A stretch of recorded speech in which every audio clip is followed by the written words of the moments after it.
এখন প্রায় সবাই আমাকে জিজ্ঞেস করে, "আপু তোমার ভিডিও কিভাবে এত ভাইরাল হলো? কিভাবে তুমি ভিডিও এডিট করো? কোন প্রসেসে তুমি ভিডিও ছাড়ো? একটু আমাদেরকে জানাও।"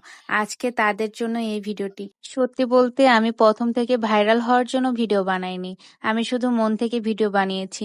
মানুষের হাসি, কষ্ট, বাস্তবতা এগুলো দেখানোর চেষ্টা করেছি। ১ম এ ভিউ খুবই কম হতো।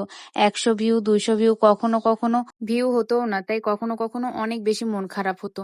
যে কেন এমন হয়? তারপর ভাবলাম যে আমাকে আপনাদের কথা বুঝতে হবে। আপনারা কেমন ভিডিও আমার বেশি করে পছন্দ করেন ওগুলো করার জন্য। তাই প্রতিদিন আমি নতুন কিছু শিখেছি। ভিডিওটা শুরু আরো ভালো করে করেছি আগের থেকে।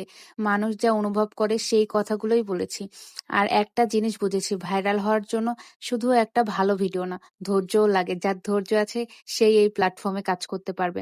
আজকে যদি একটা ভিডিও ভাইরাল হয়ে থাকে তাহলে তার পিছনে অনেক রাত জাগা, অনেক চেষ্টা আর হাল না ছাড়ার গল্প রয়েছে। তাই যারা এখনো ছোট ক্রিয়েটর আছেন, প্লিজ থেমে যাবেন না। একদিন আপনার ভিডিও লাখ মানুষের কাছে পৌঁছে যাবে ইনশাল্লাহ।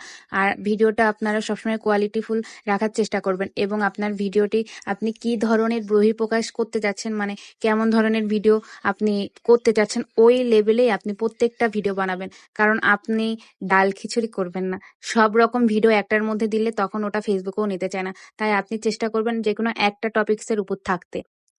প্রথম আমার মতন আপনাদেরও একটু মন খারাপ হবে কারণ ভিউ হয় না। কিন্তু একসময় আপনার ধৈর্যের ফল অবশ্যই মিষ্টি হবে। আমার ভিডিওটি ভালো লাগলে অবশ্যই লাইক, কমেন্ট, শেয়ার করবেন এবং ফলো দিয়ে পাশে থাকবেন। আল্লাহ হাফেজ।